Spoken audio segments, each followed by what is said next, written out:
à Jésus. Ton amour, ta puissance, ta présence dans ma vie. Ton amour, ta puissance, ta présence dans ma vie. Jésus, Jésus, Jésus. Ton amour, ta puissance, ta présence dans ma vie. Ton amour, ta puissance, ta présence dans ma vie. Ton amour, ta puissance, ta présence dans ma vie. Je vais te louer de tout mon cœur. Je veux t'adorer de toute ma force. Car tu es mon Dieu. Car tu es mon Dieu. Car tu es mon Dieu. Jésus, Jésus, Jésus. Tu es mon Dieu. Tu peux chanter avec moi. Ton amour, ta puissance, ta présence dans ma vie. Nous avons tous besoin de l'amour de Dieu. Nous avons tous besoin de la puissance de Dieu. Nous avons tous besoin de la présence de Dieu dans notre vie. Alléluia.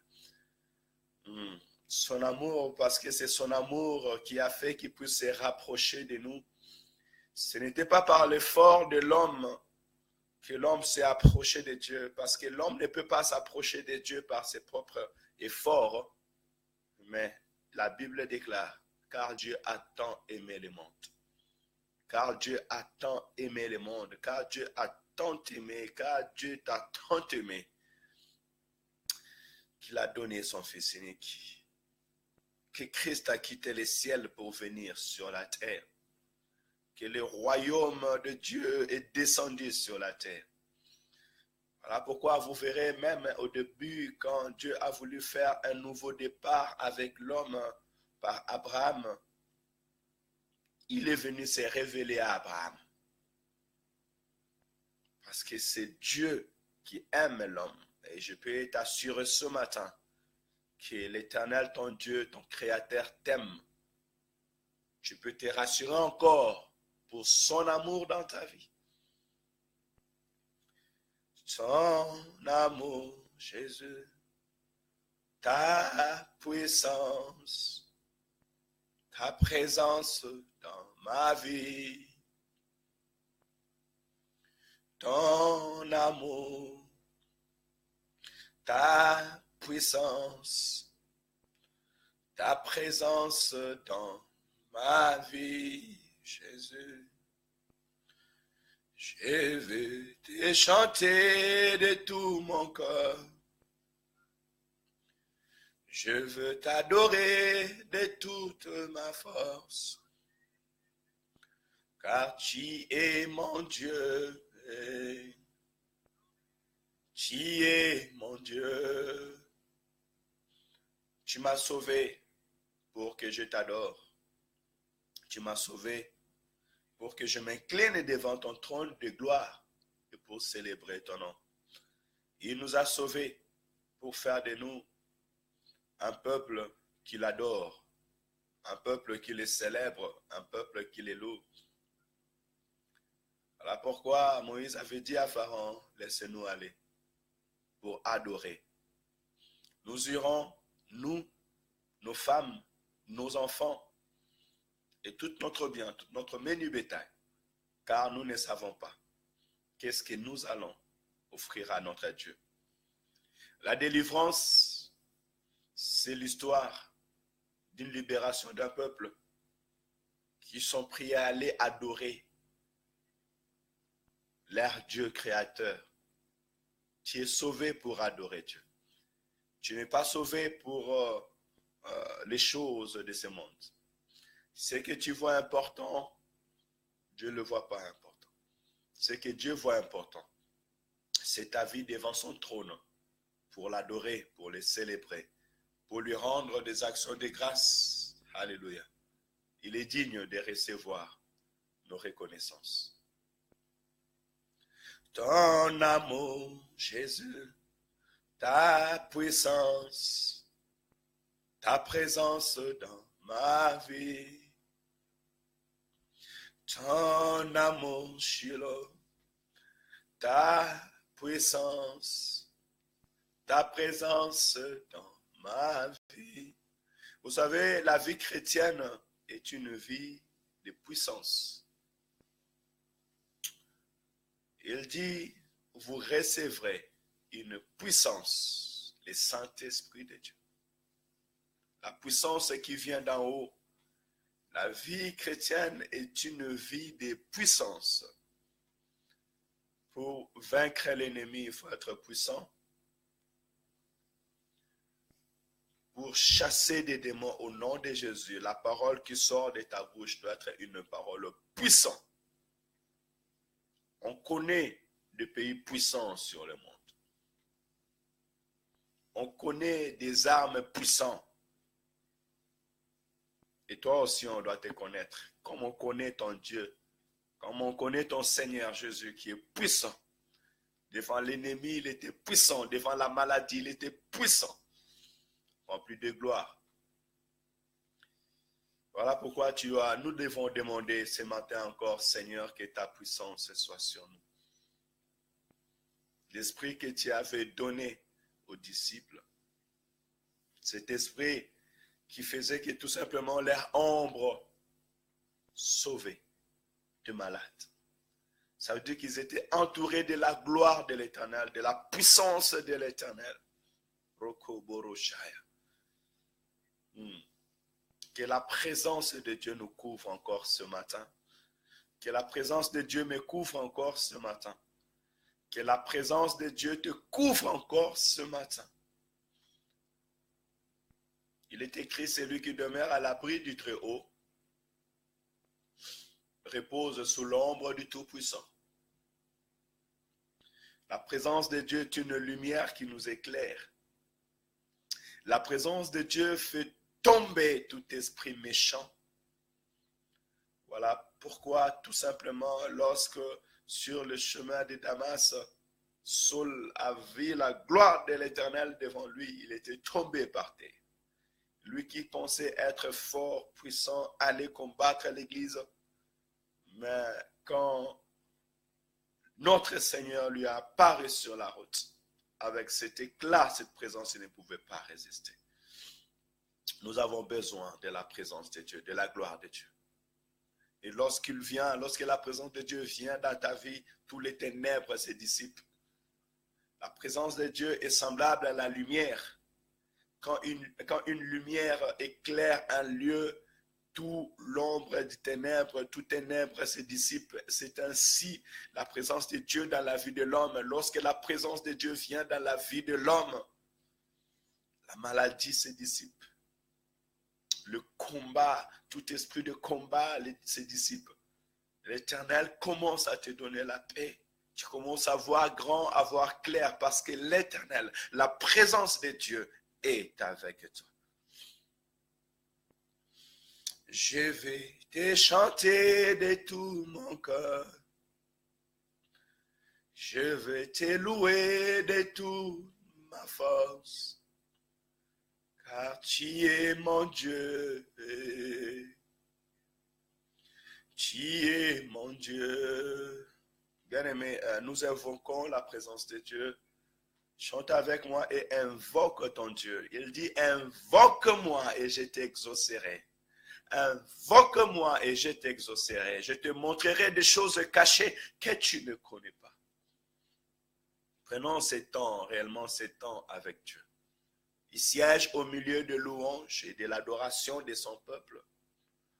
Combien Dieu est heureux, combien nous touchons le cœur de l'Éternel, notre Dieu, quand nous l'adorons. Notre Seigneur Jésus, en nous apprenant comment prier, il dit, voici comment vous devez prier. Notre Père qui est aux cieux, que ton nom soit sanctifié, que ton règne vienne et que ta volonté soit faite sur la terre comme aux cieux. Or, je sais une chose, quand l'Éternel nous a ouvert les yeux et nous a fait monter dans les lieux très hauts à travers l'apôtre Jean, Jean a dit, il a vu le Fils de l'homme, l'agneau assis au milieu du trône. Le 24 vieillards s'est prosterné devant sa face et les 4 êtres vivants s'est prosterné devant le Seigneur et l'adoré. C'est ce qui se passe dans le ciel. Dans le ciel, les anges l'adorent. Dans le ciel, les anges se prosternent devant sa face et bénissent son nom. Et la volonté de Dieu est que nous aussi sur la terre, nous soyons des adorateurs. Voilà pourquoi il nous a sauvés. Pour nous donner son esprit, afin que nous devenons ses adorateurs. Tu es appelé à adorer Dieu. Alors, ne permets pas que la distraction de ce monde, les soucis, les besoins de ce monde te volent ces temps d'adoration.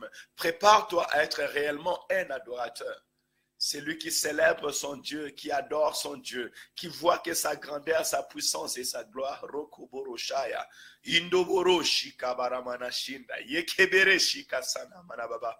Merci Seigneur, transporte-nous encore devant ton trône de gloire ce matin. Transporte-nous encore devant ta présence ce matin. Transporte-nous encore, Père éternel, devant ta gloire ce matin. Nous voulons contempler ta gloire. Nous voulons célébrer ton nom.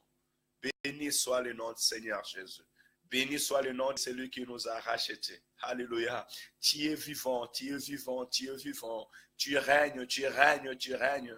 Et ton règne n'a pas de fin. Tu vis pour nous, tu vis en nous, tu vis avec nous, Seigneur. Tu es ressuscité pour nous sauver, ressuscité pour nous donner la joie, ressuscité pour nous donner la paix. Jésus-Christ est ressuscité pour toi, mon frère. Christ est ressuscité pour ta vie. Christ est ressuscité pour te donner la joie. Christ est ressuscité pour te redonner de la force. Christ est ressuscité pour te donner la paix. Christ est ressuscité pour te donner du succès. Christ est ressuscité pour te donner la puissance. Christ est ressuscité pour t'enlever la honte. Christ est ressuscité afin que tu puisses t'élever et pouvoir parler. Christ est ressuscité afin que tu puisses recevoir ta bénédiction. Christ est ressuscité afin d'envoyer l'esprit de paix, l'esprit de joie, l'esprit de puissance et de force à venir t'accompagner. Christ est ressuscité pour faire de toi un homme nouveau, une femme nouveau, un peuple nouveau, une église puissante. Rokoboroshaya. Béni soit ton nom, Seigneur. Papa, merci car tu es ressuscité d'un mort. Merci car tu es ressuscité dans ma vie. Merci car tu as jugé bon de te faire apparaître en moi. Merci car tu m'as choisi parmi ton peuple. Merci car tu as choisi mon frère et ma sœur parmi ton peuple. Merci car tu as jugé bon de te faire connaître en nous. Rondo Boroshaya. Iko Boroshika Sanamana Baba. Reçois la gloire. Reçois l'honneur. Alléluia. Reçois la gloire. Indo Boroshaya. Reçois l'honneur au siècle des siècles. Béni soit ton nom, Jésus. Indo Boroshika Sanamana Baba. Béni soit le nom. Béni soit le nom. Béni soit le nom du Seigneur Jésus. Jésus est le même, oui, toujours le même. Béni soit le nom du Seigneur. shaya, ikoboro shikasana manababa, yekebere shikabara manashinda, hindoboro shaya, yandabara shikasana manababa, hindoboro shaya, ikoboro shaya, yekebere shikasana manababa.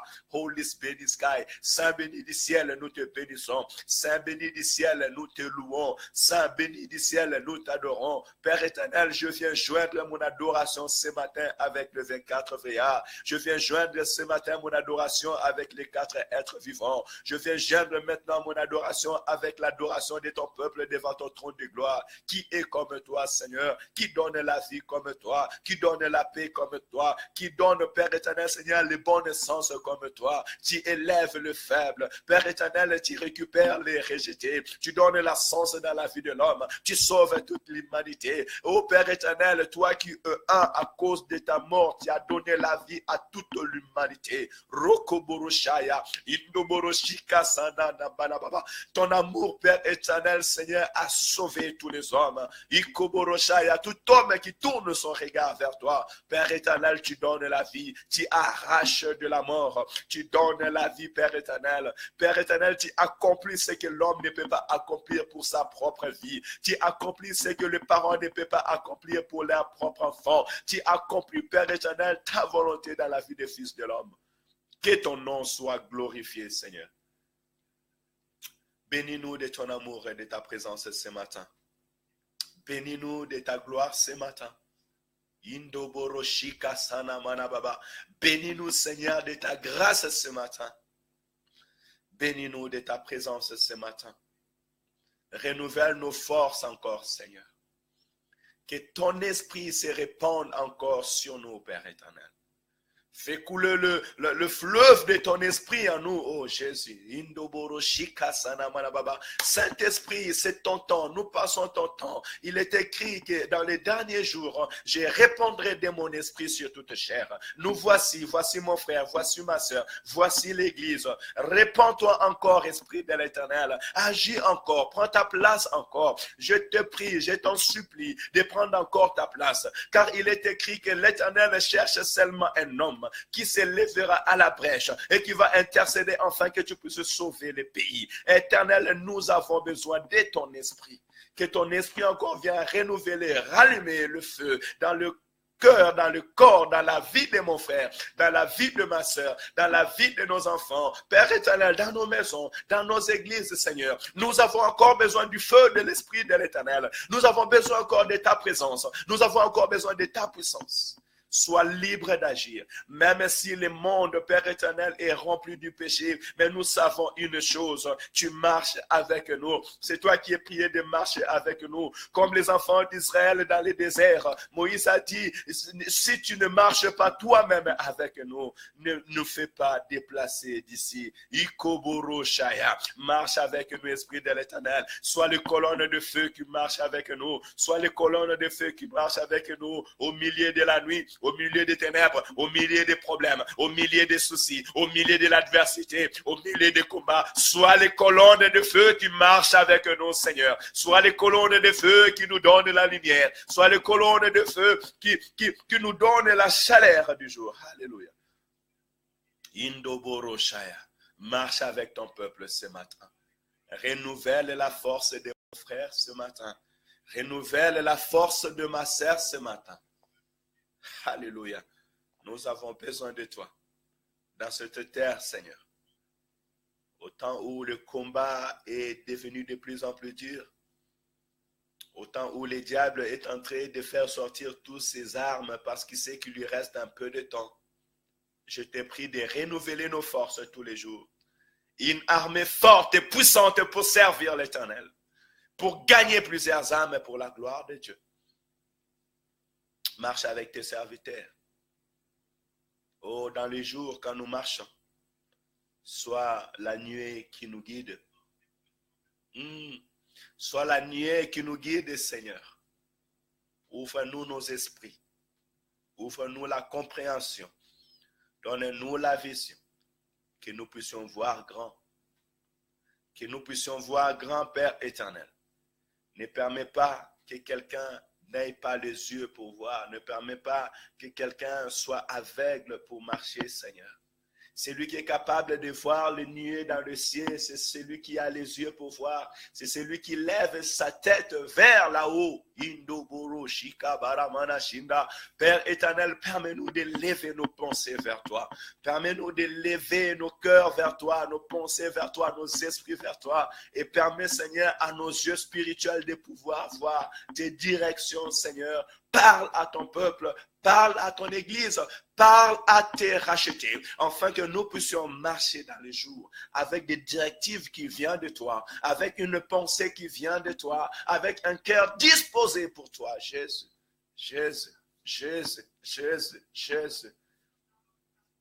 J'aime ta présence. J'aime ta présence. Je t'aime, Jésus.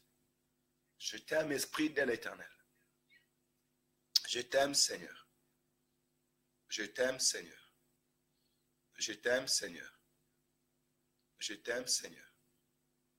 Je t'aime, Seigneur. Il est digne. Il est digne de recevoir nos louanges, nos adorations. Ce matin, je viens tout simplement nous inviter dans la présence de notre Dieu. Le Dieu qui a apparu à Abraham et qui lui a dit, va-t'en de ton pays, de ta patrie. Va vers le lieu où je te montrerai. Et là, je ferai de toi une grande nation. Le Dieu qui a apparu à Moïse et qui lui a dit, j'ai entendu les cris de mon peuple, la souffrance, l'oppression qu'il a fait subir l'oppresseur. Et je suis venu maintenant pour le délivrer. Le Dieu qui n'a pas besoin de l'effort humain pour te sauver, mais qui vient, qui quitte le ciel pour venir vers la terre, pour te sauver. C'est ça qui fait la différence entre la religion et le christianisme. La religion, c'est tout effort humain de s'approcher de Dieu. Ils pensent qu'en faisant leurs efforts, ils pourront atteindre Dieu. Ils pourront satisfaire Dieu. Ils pourront combattre pour Dieu. Non, on ne combat pas pour Dieu. La main puissante de l'Éternel se suffit en lui-même. Tout ce qui nous entoure peut devenir une arme pour l'Éternel. Autrefois, dans leur combat en sortant de l'Égypte, l'Éternel a fait descendre les grêles contre leurs ennemis. Le vent, l'ouragan, la terre a ouvert la bouche quand il y a eu des hommes et des femmes qui ont désobéi à la parole et qui s'est tenaient contre Moïse. La terre avait ouvert sa bouche pour les engloutir. D'ailleurs, contre l'armée de Pharaon, qu'est-ce que le Seigneur a fait? Il avait ordonné à cette même eau d'ouvrir le chemin, de se partager en deux et de faire sortir son peuple. Et cette même eau est devenue une arme pour engloutir l'armée de Pharaon. L'Éternel est puissant pour combattre pour lui-même et pour son peuple. Voilà pourquoi il devait que venir vers nous pour nous donner la vie. Et Christ dira, le royaume des cieux est descendu vers vous. Le salut est venu à ta porte ce matin. La vie est venue à ta porte ce matin. La vie éternelle s'est approchée de toi ce matin au plus proche. Il s'est approché, non seulement entré dans tes oreilles, mais jusque dans ton cœur. Il n'y a ne salut à aucun autre nom sur la terre, si ce n'est que par le nom de Jésus. On l'appelle Esprit de Dieu, on l'appelle Parole de Dieu. Tout simplement pour venir nous donner ce qui est authentique, ce qui est véritable, ce qui est vrai. Il dit, je suis le chemin, la vérité et la vie. Nul ne peut venir au Père que par moi. Aujourd'hui, le chemin du ciel, le chemin du paradis nous est donné. Christ était mort, il est ressuscité, assis à la droite du Père. Il intercède à notre faveur. Et il revient pour prendre son Église, pour prendre son peuple. Où seras-tu quand Christ retournera? Et ce qui me plaît, que tous nous savons que Christ revient. Et par son amour, aujourd'hui, il est en train d'attirer plusieurs personnes dans sa présence. Il est en train d'attirer plusieurs nations dans sa présence. Aujourd'hui, avec tout ce qui se passe dans le monde, les hommes, les femmes, même les intelligents commencent à comprendre que réellement dans l'homme, il n'y a rien. Réellement dans l'homme, il n'y a que déception. Et les hommes sont en train maintenant de chercher la solution au-delà de leurs pensées. Toutes les nations commencent à tourner leurs regards vers l'Éternel. Et moi, je dis ça, c'est l'amour de Dieu. Parce que notre Dieu, il est le maître des temps et des circonstances. Il le prépare tout temps, toute occasion, afin que l'homme se rapproche de lui. Il dispose de tout son temps afin que ton esprit puisse se rapprocher de lui et connaître réellement qu'il est Dieu.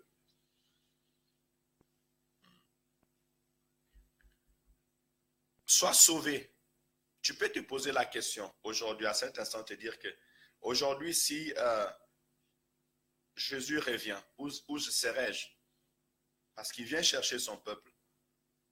Tu fais partie de son peuple. Le peuple de Jésus, ce sont des rachetés. Là, je parle au-delà de toutes les religions, je parle au-delà de toute croyance, au-delà de toute domination. Parce que je sais une chose, il n'y a qu'un seul Seigneur et Dieu, assis sur son trône de gloire et qui revient pour chercher son peuple. Il est écrit à tous ceux qui l'ont reçu, à tous ceux qui ont cru en son nom, il leur a donné le pouvoir de devenir enfants de Dieu. Les rachetés, ce sont ceux qui ont cru à la bonne nouvelle, que Christ est mort sur la croix pour le pardon de tes péchés, pour ôter toute cette séparation, toute cette division que le diable était venu s'aimer en l'homme dans les jardins d'Éden, pour écraser la pensée de l'ennemi, les projets de l'ennemi contre l'homme, toute mauvaise sémence que l'ennemi a sémée dans l'homme, ce qui est la désobéissance, ce qui est le péché, ce qui est la manque de crainte à la parole de Dieu. Le crâne de l'ennemi a été écrasé sur la croix de Golgotha, les lieux du crâne. Tous ces pensées ont été anéanties afin que toi tu aies la vie. Et il est écrit, de la même manière que Moïse souleva le serpent d'airain, c'est de la même manière que le Fils de l'homme doit être élevé, afin que quiconque croit en lui ne périsse point, mais qu'il ait la vie, et la vie éternelle. Vous savez, dans le désert, les enfants d'Israël, à cause de la souffrance, à cause des temps difficiles, ils commençaient à murmurer envers Dieu. Ils disaient, mais pourquoi ces souffrances? Pourquoi Dieu nous a fait sortir dans ce lieu pour aller, nous a fait sortir de l'Égypte pour venir nous détruire? Ici dans le désert, qui va pleurer nos morts? Qui va nous enterrer? Même en Égypte, on pouvait nous enterrer. Vous savez combien l'homme est incrédule? Combien l'homme ne se rappelle plus des bienfaits de l'Éternel et pourquoi Dieu l'a sauvé, pourquoi Dieu l'a épargné de tout mal. Et lorsque l'homme commençait à murmurer devant Dieu, voilà pourquoi j'aimerais dire à quelqu'un, ce que Dieu a fait dans ta vie, il l'a fait avec une cause. Ne murmure pas, mais seulement regarde la solution d'où ça peut venir. Mais la pensée que j'ai aujourd'hui, ce matin, pour l'instant, est que nous puissions connaître que quand l'homme a péché, quand l'homme a désobéi, Dieu a puni. Dieu a puni en faisant sortir les serpents qui mordait son peuple et qui mourait parce que les serpents donnent la mort. Le venin donne la mort. Et Moïse, l'homme de Dieu, est parti plaider vers l'Éternel pour sauver ce peuple. Parce que les peuples ont vu qu'ils ont mal agi. Et ils tombaient à cet instant. À chaque fois que les serpents mordaient, ils tombaient. Et Dieu dira à Moïse, fabrique un serpent d'airain, un serpent de bronze, et tu vas le soulever. Tu diras à Israël de regarder ces serpents. Et à chaque fois qu'ils regarderont ces serpents, même s'ils étaient mordus par les serpents et qu'ils étaient à la porte de la mort, tout homme qui regardera ces serpents ne mourra pas, sera sauvé. Et Christ dit, de la même manière que Moïse avait soulevé les serpents d'airain, c'est de la même manière que le Fils de l'homme doit être élevé. Donc, à cause de la mort qui touche ta vie, qui avait touché ta vie, qui avait touché les portes de ta vie, je vais te dire, regarde Jésus. Il est prêt pour pardonner tous tes péchés. Regarde Jésus et la mort sera éloignée de ta vie. Regarde Jésus et le pardon qui vient du ciel sera sur ta vie. C'est pour le pardon de péché. C'est pour le salut éternel. C'est pour la vie éternelle. Ton père ne te donnera pas le pardon des péchés et la vie éternelle. Ta mère ne te donnera pas le pardon des péchés et la vie éternelle. Tes prières ne te donneront pas le pardon des péchés et la vie éternelle. Ta famille ne te donnera pas le pardon des péchés et la vie éternelle. Mais le pardon vient du ciel. Elle vient de Jésus. Par la croix. Si tu crois, tu verras la gloire de Dieu. Si tu crois, les jours à venir, au retour de Christ, tu feras parmi des rachetés, des hommes et des femmes qui seront prêts pour aller vivre leur éternité avec notre Seigneur et Sauveur Jésus-Christ. Que l'Éternel soit béni. C'était un temps d'évangélisation, un temps d'attirer un grand peuple vers le Seigneur. Et laissez-moi vous dire que ces paroles que je vous dis sont esprit et vie.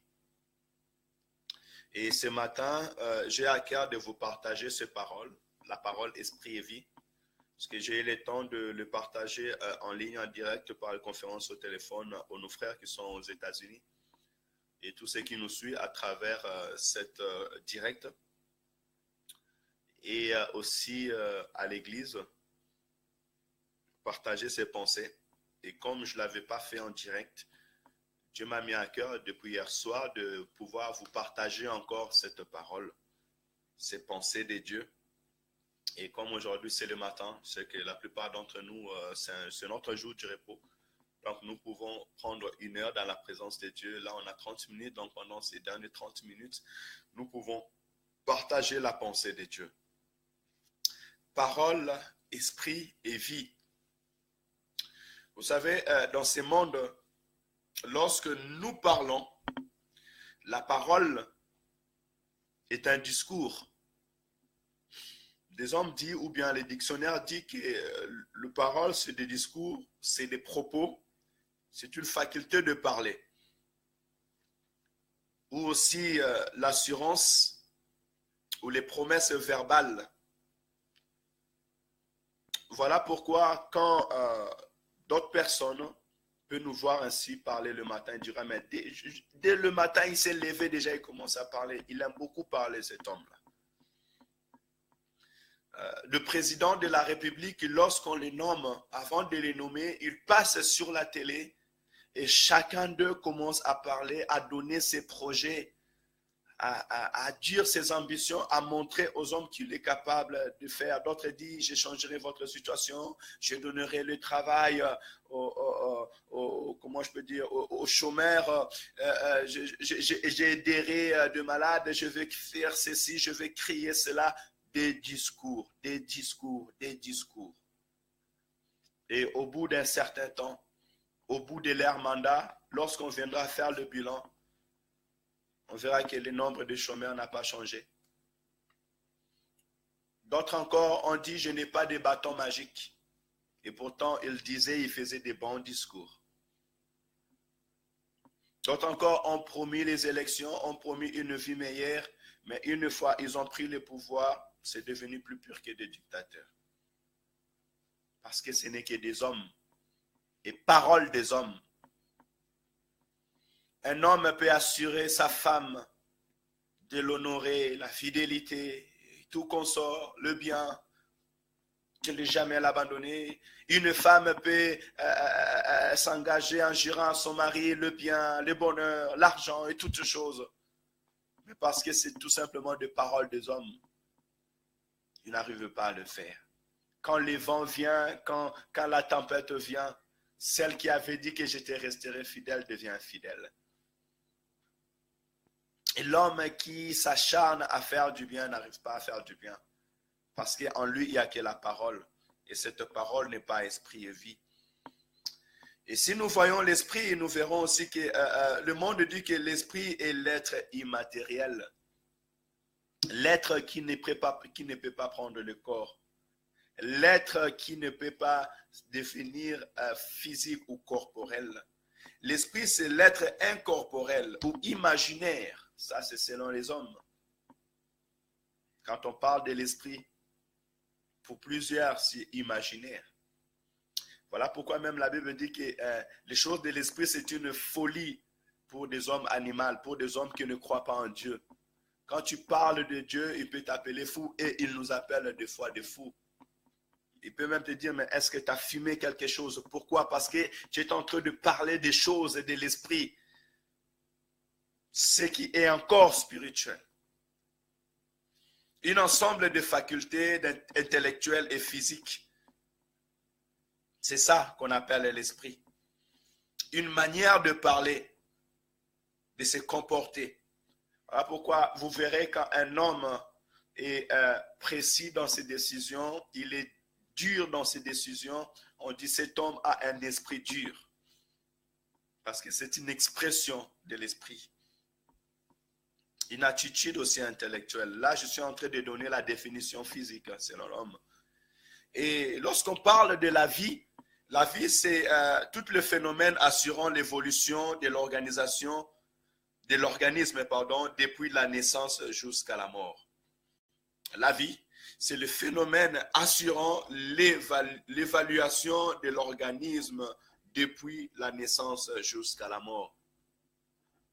Ton jour de naissance, ta croissance, le temps où tu allaites, quand tu commences à marcher, quand tu commences à aller à l'école, ton instruction, tu es malade et tu es guéri, ta santé, ton mariage, les jours où tu vas devenir père ou mère, grand-père, jusqu'à ta mort. C'est toute cette évolution-là. C'est toutes ces circonstances qui enrobent ton temps d'existence qu'on nomme la vie. Voilà pourquoi j'encourage encore ce matin mon frère, ma soeur, écris l'histoire de ta vie. Aujourd'hui commence, tu es en train d'écrire l'histoire de ta vie. Tout ce que tu fais aujourd'hui, tu es en train d'écrire l'histoire de ta vie. N'attends pas demain pour commencer à faire de bonnes choses. N'attends pas demain pour commencer à poser de pierres nécessaires sur une bonne fondement. N'attends pas demain pour croire à la bonne nouvelle. Parce que tu es en train d'écrire l'histoire de ta vie. Sois sérieux dans les choses que tu fais. Sois sérieux dans tous les pas pour la vie de tes enfants. Tout ce qui t'entoure, sois sérieux dans les choses que tu fais. Parce que tu es en train de vivre ta vie maintenant.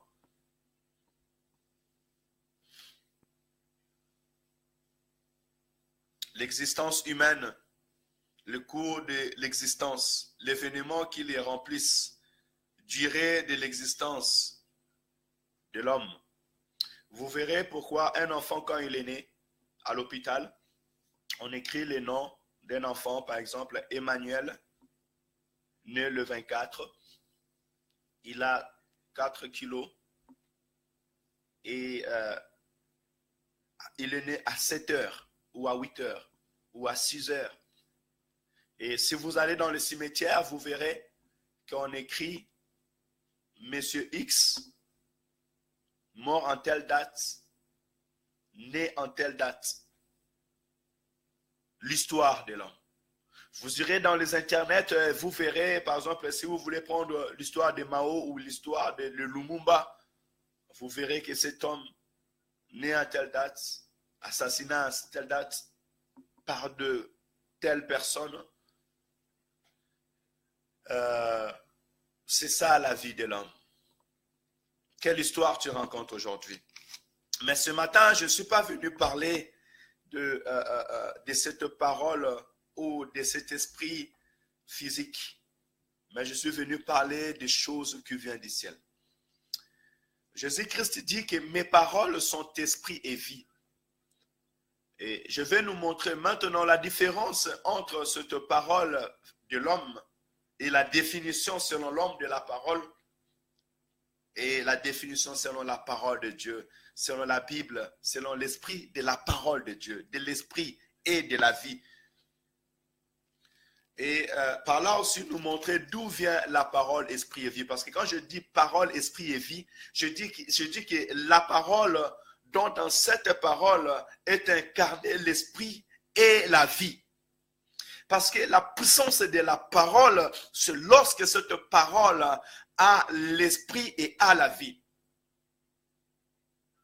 C'est ainsi quand j'ai encouragé mes frères et sœurs à croire en Jésus, à recevoir Jésus comme leur sauveur et Seigneur, pour vivre la vie éternelle avec Christ, parce que je sais que Christ a dit qu'il est monté pour nous préparer une place et il descendra pour nous chercher afin que nous soyons là où il est et son propre désir. La volonté de Christ ce matin dans ta vie est que tu puisses être auprès de lui et voir sa gloire. C'est ça la volonté de Dieu pour ta vie ce matin.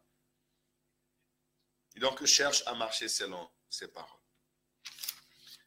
Même si dans le monde dise que les paroles sont que des discours, la parole de Dieu me dit qu'au commencement était la parole.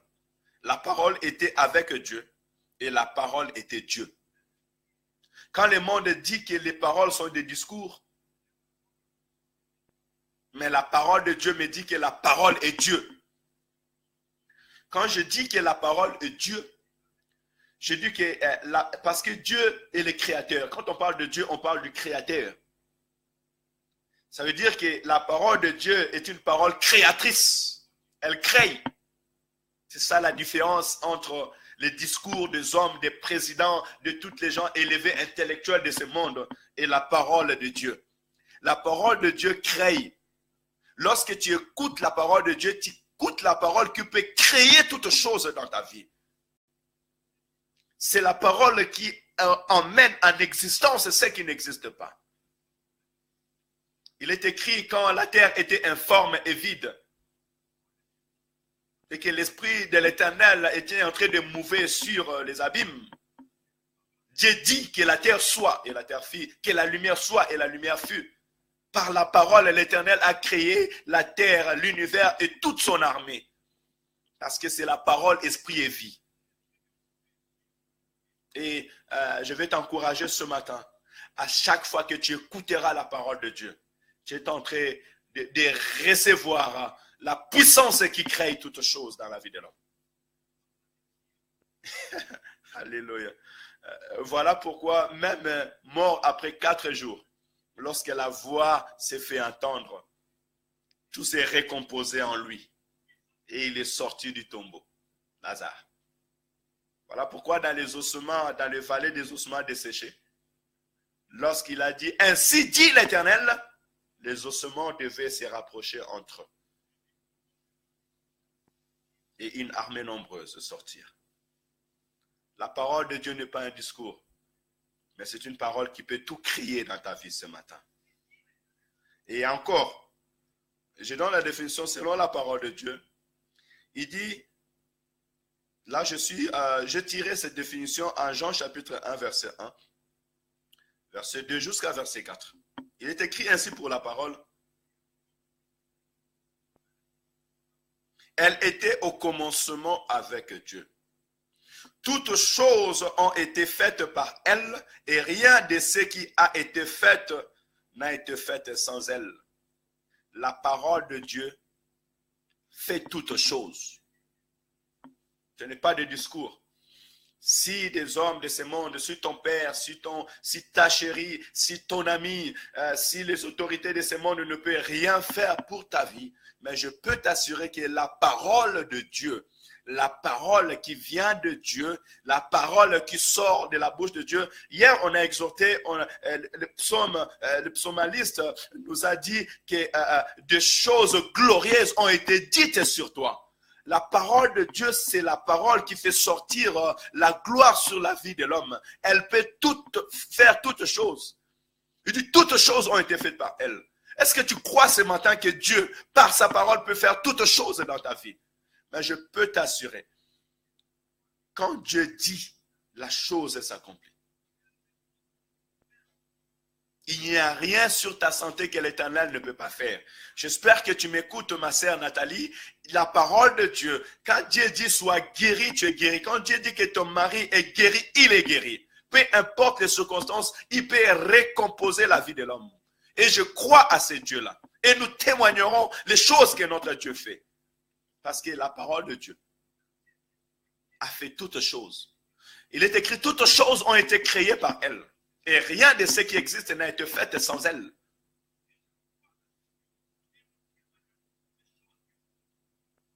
Elle crée toutes choses. Dieu peut tout créer dans ta vie. Il peut tout faire dans ta vie. Quand tu écoutes la parole de Dieu, tu reçois ce qui peut changer toutes choses dans ta vie. Voilà pourquoi la prostituée est devenue une femme mariée. L'aveugle a vu. L'abandonné est devenu une père des nations. L'oublié, le rejeté par ses parents, par sa famille, est devenu roi. L'esclave est devenu fort autoritaire et toutes les nations sont commencées à venir auprès de lui. L'esclave est devenu gouverneur. Parce que la parole de Dieu a été dite ainsi. En descendant encore dans Jean chapitre 1 verset 4, il dit, en elle était la vie et la vie était la lumière des hommes. La parole de Dieu est notre lumière. Elle nous éclaire, elle éclaire nos pas, elle éclaire tes pas, elle éclairera encore nos vies et nos pas. Quand le monde dit que leurs paroles sont que des discours, des assurances, des promesses qu'ils n'arrivent pas à accomplir, mais la Bible me dit que la parole, la véritable parole, la parole qui vient de l'Éternel, cette parole-là est la lumière des hommes. Elle vient éclaircir l'esprit de l'homme. Elle vient montrer le chemin pour ceux qui sont perdus. Elle vient éclairer l'esprit de son peuple. David avait raison. Il a dit que ta parole est une lumière à mes pas. Elle éclaire tous nos chantiers, toutes nos voies, tous nos travails, tous nos projets, toute notre vie, elle éclaire. La parole de Dieu est une code de la route de la vie chrétienne. Voilà pourquoi ceux qui ne marchent pas dans la parole de Dieu, ils vivent dans les ténèbres spirituelles.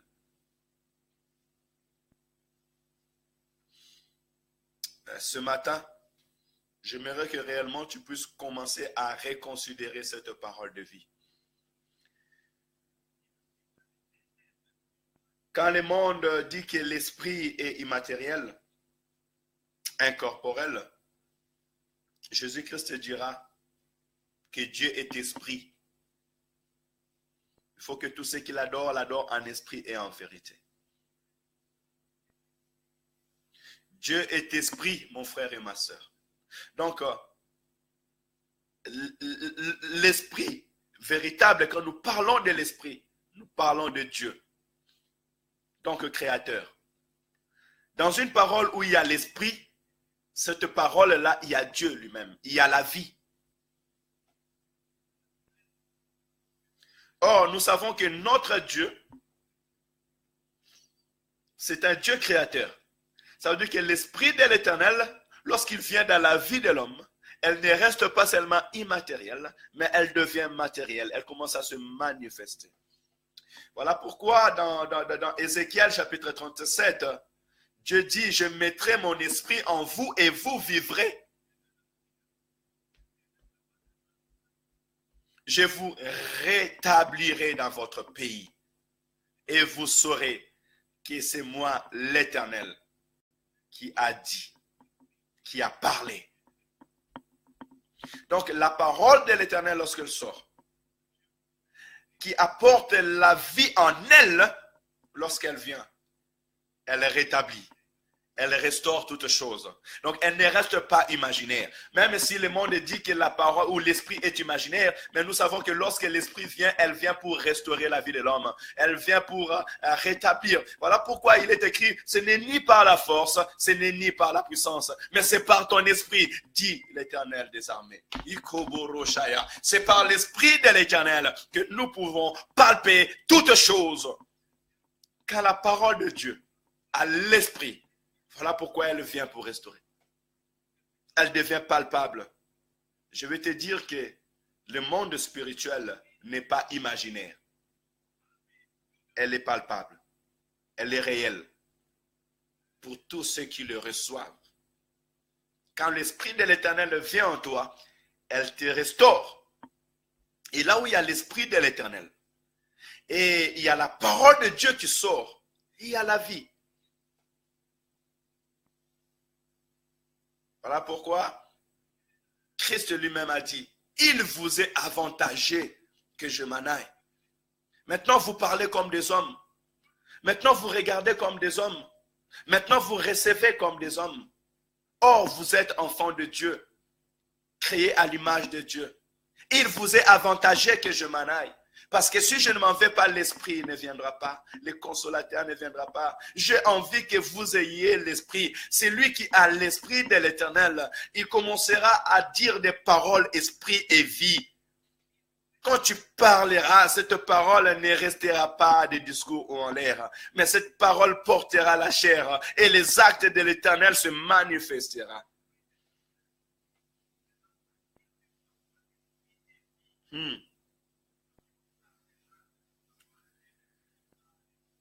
Écoutez, la vie, le véritable vie, c'est Jésus-Christ. Et il dit, je suis le chemin, la vérité et la vie. La vie, c'est être en Christ. Jésus-Christ est tout le phénomène de la vie, de l'existence de l'homme. Voilà pourquoi il est dit que cette parole-là, parce que même la parole que nous venons de lire dans Jean chapitre 1, verset 1, vous verrez que cette parole qui était au commencement avec Dieu a été faite chair. Elle habita parmi les hommes. La parole de Dieu voit, la parole de Dieu écoute, la parole de Dieu marche. La parole de Dieu est un homme qui non seulement est sorti en tant que parole, mais aussi qui a porté la chair et qui vit. Et de la même manière que Christ vit, c'est de la même manière que la parole de Dieu vit en toi. Et elle va vivre en toi. Tu verras la gloire de l'Éternel. Tu verras la vie qui est cachée dans cette parole. J'aimerais encourager ce matin, mon frère, ma soeur, à réellement considérer la parole que nous avons, la parole que nous écoutons, la parole de Dieu qui est différente des paroles des hommes. Et pour nous exhorter, nous allons lire la parole de Dieu et dans les livres de Jean chapitre 6.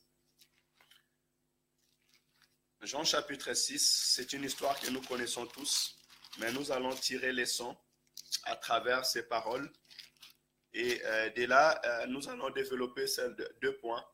Parce que là, tout à l'heure, nous étions que dans les définitions, dans l'introduction, nous montrer la différence et l'importance à nous qui sommes peuple de Dieu, peuple de Dieu, à ceux qui ont reçu Jésus, à ceux qui ont reçu la grâce de recevoir la révélation du Fils de l'homme. Parce que si nous sommes chrétiens aujourd'hui, Si nous croyons à Jésus aujourd'hui, c'est parce qu'il a jugé bon de se révéler en nous, de se révéler dans notre esprit, et nous puissions le suivre.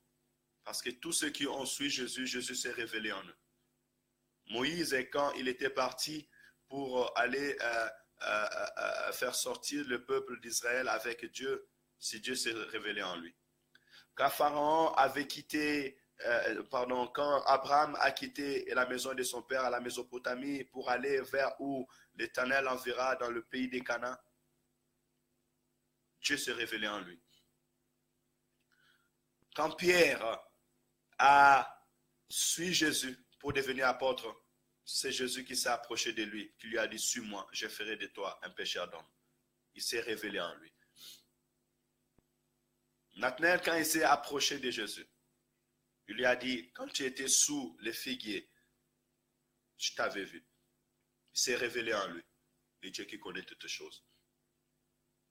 Quand Nathanaël, quand Matthieu était là assis, entré sur sa table d'impôt, il est venu vers lui. Il a dit, toi, suis-moi. Il a tout abandonné pour le suivre. Il s'est approché de lui. Il s'est révélé à lui. Je veux dire que ce matin, ce n'est pas par notre propre force. Ce n'est pas parce que nous sommes intelligents, meilleurs. Non, non, non, non, non, non, non, non, non. Dieu s'est révélé en nous. Excusez-moi. Dieu s'est révélé en nous. Voilà pourquoi aujourd'hui, nous sommes auprès de lui. Toi aussi de même, l'Éternel, ton Dieu, s'est révélé en toi. Nous allons ouvrir nos Bibles ce matin et prendre cette pensée de Dieu. Nous allons voir la provenance de la parole esprit et vie. Nous disons tous parole, esprit et vie. Tout pasteur, quand il veut prêcher, il dit parole, esprit et vie. Tout homme qui veut dire, dit parole, esprit et vie. Et j'ose croire que ce n'est pas les voix de perroquet, parce que les perroquets répètent ce qu'il a entendu. Mais parole, esprit et vie a une provenance. Et on verra les effets, les conséquences qu'il fait. J'avais dit 30 minutes, mais là je vois déjà 30. Je vous prierai de me donner encore au moins 15 minutes pour pouvoir partager encore la parole de l'Éternel.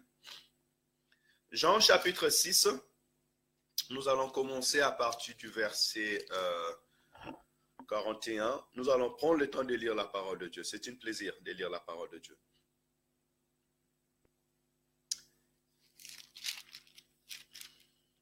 Non, je vais abreuver un peu le temps. Nous allons commencer à partir du verset 53 jusqu'au verset 64. Je lis la parole au nom du Seigneur. Jean chapitre 6, verset 53. Jésus leur dit, en vérité, je vous l'ai dit, si vous ne mangez la chair du Fils de l'homme, si vous ne mangez la chair du Fils de l'homme, et si vous ne buvez son sang, vous n'avez point la vie en vous-même. Celui qui mange ma chair et qui boit mon sang a la vie éternelle, et je les ressusciterai au dernier jour. Car ma chair est vraie, une nourriture, est vraiment une nourriture, et mon sang est vraiment un beuvrage. Celui qui mange ma chair et qui boit mon sang demeure en moi, et je demeure en lui. Comme le Père qui est vivant m'a envoyé et que je vis par le Père, ainsi celui qui me mange vivra par moi. C'est ici le pain qui est descendu du ciel. Il n'en est pas comme de vos pères qui ont mangé la manne et qui sont morts. Celui qui mange ce pain vivra par elle. Jésus dit ces choses dans les synagogues, enseignant à Capernaum. Plusieurs de ses disciples, après l'avoir entendu, nous sommes au verset 60, dirent, cette parole est dure, qui peut l'écouter? Jésus, sachant en lui-même que ses disciples murmuraient à ce sujet, leur dit, cela vous scandalise-t-il? Et si vous voyez le Fils de l'homme monter où il était auparavant? C'est l'esprit qui vivifie. La chair ne sert à rien. Les paroles que je vous ai dites sont esprit et vie. Mais il en est parmi vous quelques-uns qui ne croient point. Car Jésus savait dès le commencement qui étaient ceux qui ne croyaient point et qui était celui qui les livrerait. Parole du Seigneur. Alléluia. Merci. Soyez bénis, vous tous qui aimez la parole de Dieu. Merci pour votre réaction. La parole de Dieu est esprit et vie et nous bénissons le Seigneur pour cela. Là où nous venons de lire, c'est l'apôtre Jean qui est en train de nous témoigner ce qu'il a vécu avec le Seigneur. Un temps où il marchait avec le Seigneur. Et le Seigneur, après avoir multiplié le pain, après avoir nourri plusieurs personnes, il a envoyé ses disciples d'aller de l'autre côté. Vous savez, si même je dois commencer par là, il y avait la foule qui était devant Jésus. Et Jésus a regardé cette foule qui le suivait, qui était fatiguée. Il a compris que cette foule avait faim. Et il a demandé à ses disciples, où pourrons-nous trouver à manger pour tous ces peuples? L'un des disciples a dit, Seigneur, avec le peu que nous avons, on ne pourra pas donner à manger à tous ces disciples, à tout ce peuple. Vous savez, je vais dire à quelqu'un ce matin que Dieu connaît tes besoins. Le plus important seulement pour toi, c'est de t'approcher dans la présence de Dieu. Si tu es dans la présence de Dieu comme cette foule était devant la présence de Christ, que Dieu te voit, que Dieu te localise seulement, cela suffit. Voilà pourquoi il est écrit, approchez-vous avec assurance du trône de la grâce.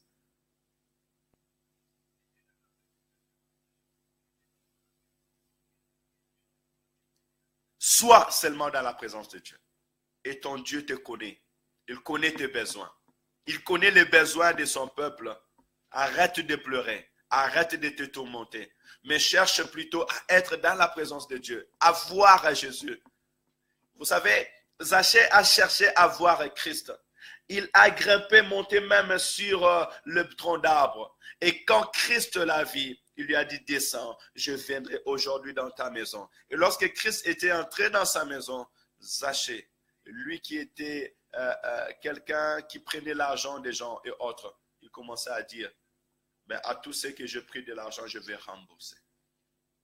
Même le double. Christ, il connaît tes besoins. Et lorsque tu es dans sa présence, lorsqu'il vient dans ta vie, tout ce qui était mal commence à partir. Il restaure ta vie. Donc aujourd'hui, si je peux te conseiller, mon frère et ma soeur, c'est viens dans la présence de Dieu. Entre dans la présence de Dieu. Sois sûr que réellement, tu es devant le trône de la grâce. Christ a multiplié le pain. Les gens ont mangé. Christ pourvoira à tes besoins. Le Dieu que nous prions, le Dieu que nous cherchons, le Dieu que je te témoigne aujourd'hui, non seulement il connaît tes besoins, mais il pourvoira à tes besoins. Voilà pourquoi avec le peu que tu as aujourd'hui, commence déjà à rendre grâce à Dieu. Commence déjà à dire à Dieu merci pour ce qu'il t'a fait une belle créature. Pour ce qui t'a donné ton mari, pour ce qui t'a donné ta femme, pour ce qui t'a donné un fiancé, pour ce qui t'a donné la bonne santé, pour ce qui t'a donné le souffle de vie, parce que Dieu fera enfanter un jour de miracles et de choses glorieuses sur ta vie. On lui avait apporté un peu seulement de poisson et de pain, il a rendu grâce et la foule a mangé. Dieu pourvoira à tes besoins. Cette parole que j'ai dit est esprit et vie. Regarde, note ce jour.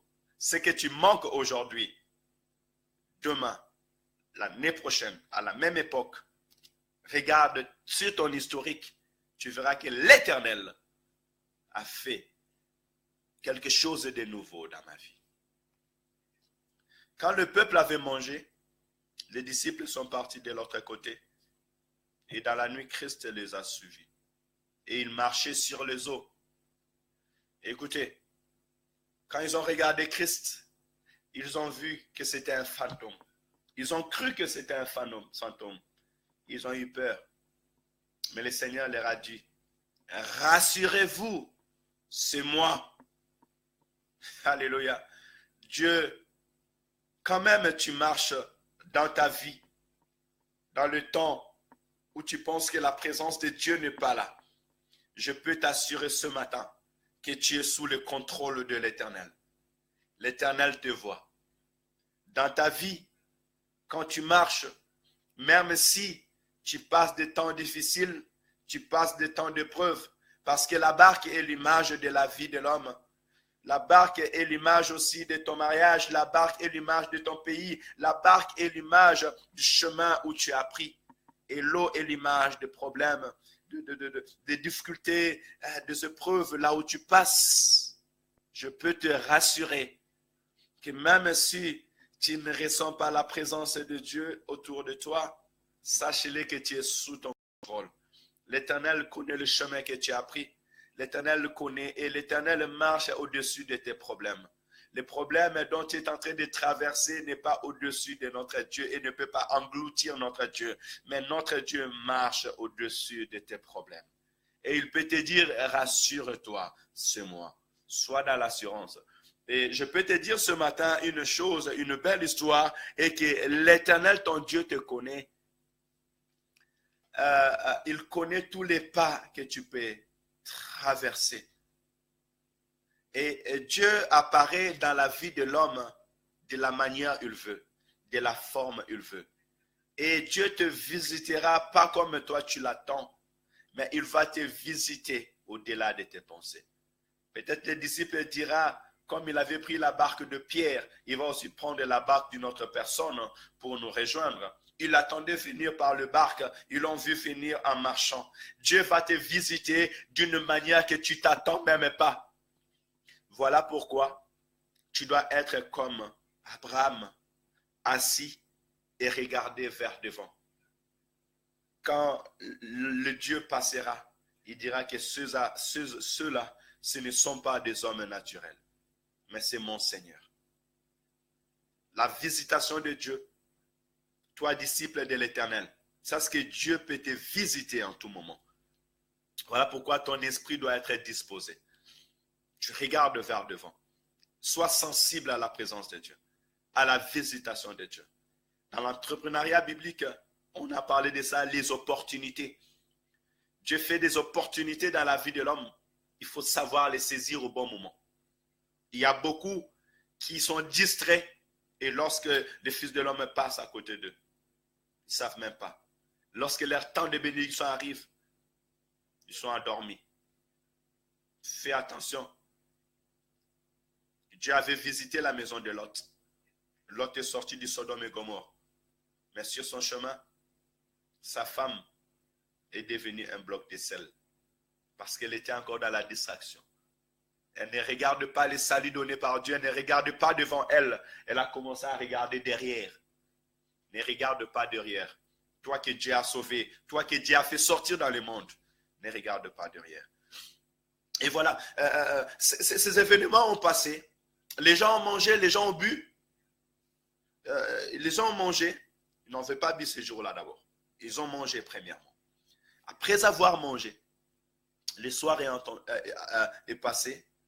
Et la bonne nouvelle s'est répandue. Les gens ont commencé à parler que nous avons vu Jésus et nous avons mangé. Et ceux qui n'avaient pas mangé commençaient à chercher Jésus. Et ceux qui avaient mangé, à un moment, ils ont eu faim. Ils ont commencé aussi à chercher Jésus. Et je peux vous assurer que le nombre avait doublé encore.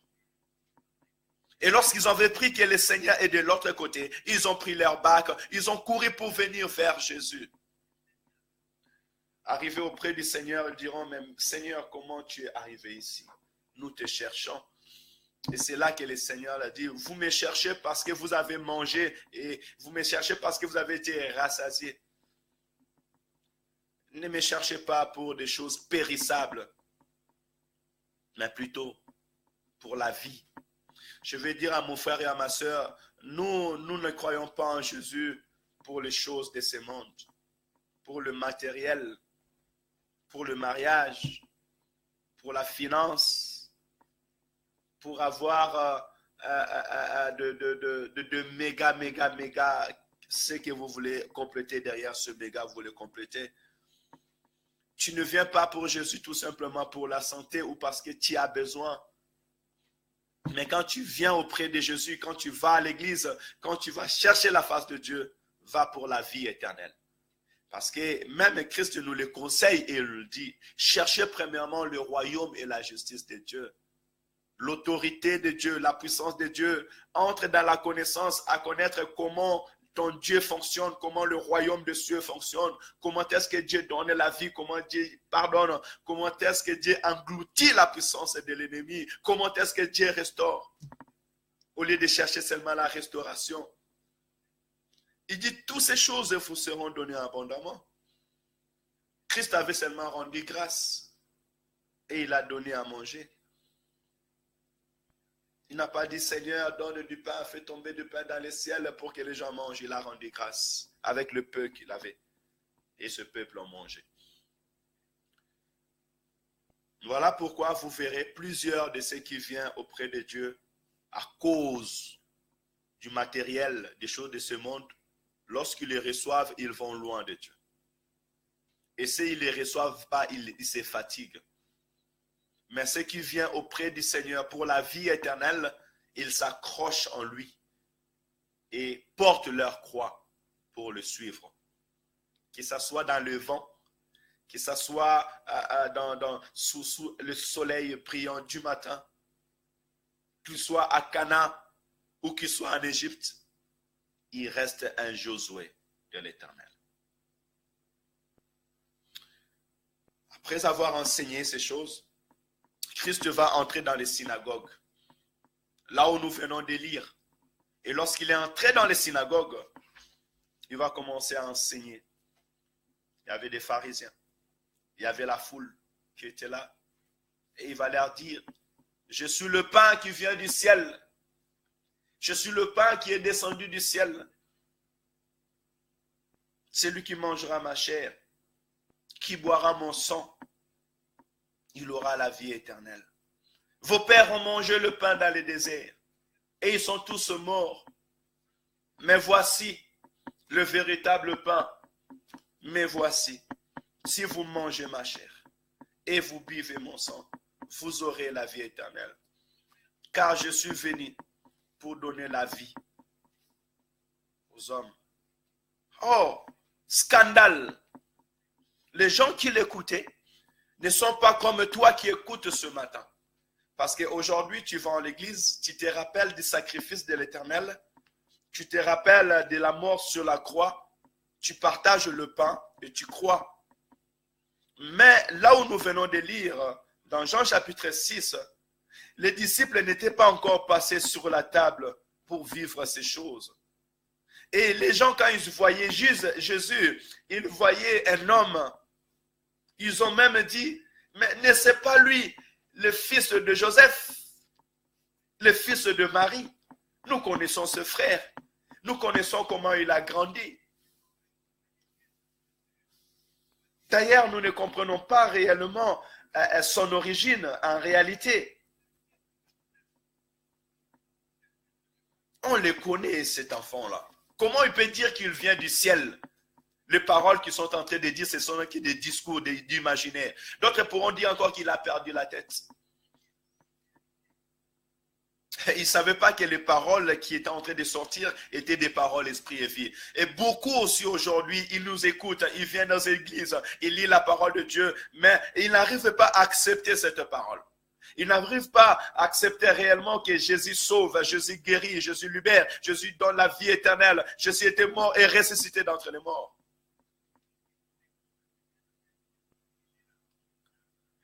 Écoutez, bien-aimés, ces hommes étaient en train d'écouter la révélation de la vie de l'homme. Jésus-Christ était en train de leur dire le chemin qui était tracé dans son cœur et ce qu'il devait faire pour le salut de l'humanité. Mais parce que des gens avaient l'habitude d'attendre des discours et de lire, ils pensaient qu'ils attendaient encore des discours. Et quand Christ insiste en disant, celui qui ne mange pas ma chair et qui ne boit pas mon sang n'est pas digne du royaume. Mais qu'est-ce que ce jeune homme veut nous dire, se disait-il? Moïse, les grands prophètes, Moïse qui nous a fait sortir de l'Égypte, qui a fait sortir nos pères de l'Égypte, nous a dit, vous ne mangerez pas la chair avec le sang. Mais cet homme vient nous dire, nous allons manger la chair avec le sang. Et nous allons boire même son sang. Il n'est même pas un animal parce qu'on mange la viande d'un animal. On mange le bœuf, on mange le veau. Mais un homme, comment va-t-il nous donner sa chair à manger? Scandale. Scandale. Ça a bouleversé leur pensée. Parce qu'ils étaient encore dans l'imaginaire. Ils ne comprenaient pas, ils n'arrivaient pas à recevoir cette vie, cette réalité. Voilà pourquoi il y a beaucoup qui sont encore jusqu'à aujourd'hui arrêtés dans leurs coutumes, arrêtés dans leurs traditions. La vie avec Dieu n'est pas une coutume. La vie avec Dieu, ce n'est pas la tradition. Ne vous habituez pas à une certaine manière de vivre, mais plutôt soyez renouvelés dans l'intelligence afin de savoir quelle est la volonté de Dieu.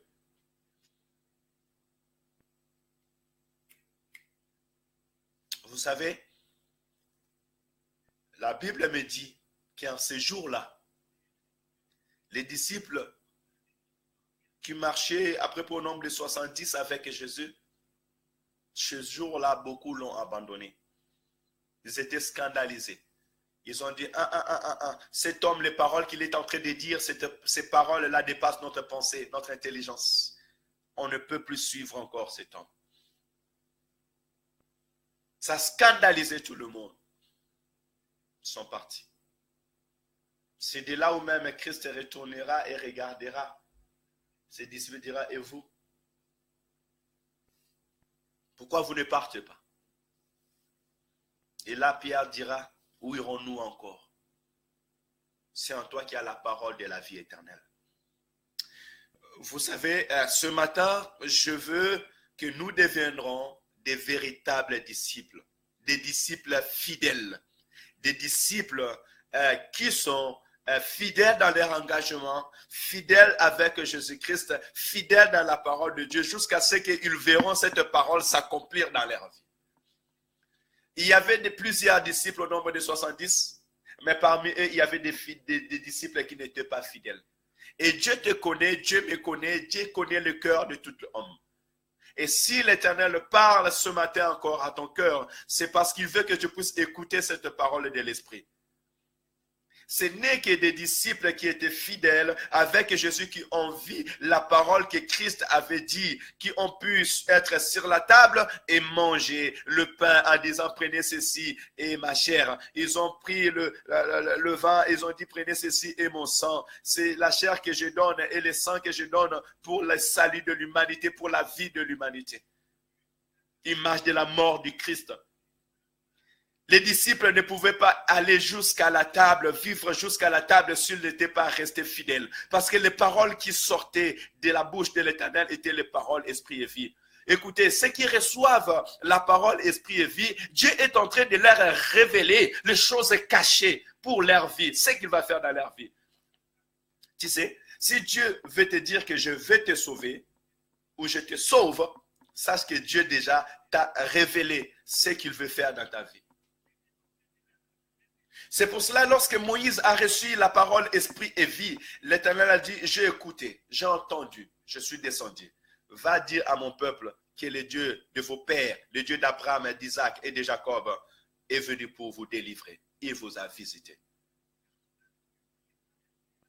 Israël avait entendu. Malgré l'entêtement de Pharaon, malgré l'endurcissement du cœur de Pharaon, cette parole s'est réalisée, s'est accomplie. Parce que c'était la parole esprit et vie. Dieu est venu leur montrer ce qui était caché. Quand vous écoutez la parole de Dieu, la parole esprit et vie, c'est la révélation de Dieu dans ta vie. Dieu vient se révéler dans la vie de son peuple, de ce qu'il fait, de ce qu'il est capable de faire dans la vie de l'homme.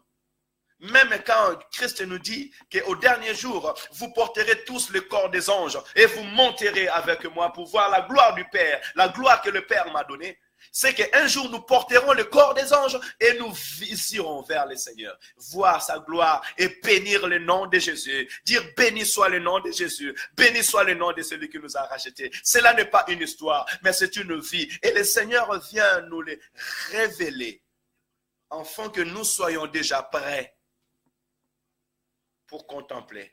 Et tout homme qui restera fidèle dans cette parole, il verra la gloire de l'Éternel. Donc la parole de Dieu n'est pas des discours, comme ces jours-là dans les synagogues, mais c'est la révélation du secret caché de l'Éternel. Voilà pourquoi même Dieu dit, invoque-moi, je t'exaucerai. Je te montrerai des choses cachées que tu ne connais pas. En réalité, tu ne connais pas les secrets de ta vie. Tu ne connais pas ce que Dieu prépare pour ta vie. Mais Dieu dit, je connais les projets que j'ai formulés sur toi. Je connais, Dieu connaît. La parole esprit et vie, c'est une parole pleine de connaissances. De la vie, de la réalité de la vie des fils de l'homme. Quand Gédéon était en train de souffrir, Dieu connaissait la cause, la source de sa souffrance. Voilà pourquoi il lui a dit, va et renverse l'autel de ton père. Quand tu ne connais pas, quand tu te poses des questions, Dieu connaît pourquoi, les pourquoi. Voilà pourquoi quand Dieu te parle, il faut écouter. Il faut recevoir cette parole. Beaucoup de gens viennent pour écouter Dieu, mais lorsque Dieu écoute, ils refusent. Et tu ne peux pas vivre la bénédiction de Dieu, la gloire de l'Éternel. Tu ne peux pas palper la grandeur, la gloire de l'Éternel si tu ne reçois pas cette parole. Donc, je veux dire par là, et que la parole esprit et vie vient du ciel. La parole, nous avons dit que nous allons voir la provenance de la parole de Dieu. La provenance de la parole esprit et vie. Jésus-Christ dit que je suis le pain qui est descendu du ciel. La parole esprit et vie, c'est la parole qui vient du ciel. La parole qui vient de Dieu. Jésus dit, je suis descendu d'en haut. Et même pour le Saint-Esprit, Jésus dit que lorsque le Saint-Esprit viendra, il ne parlera pas de lui-même. Il prendra tout ce qui est en moi et il vous le dira. Il me glorifiera.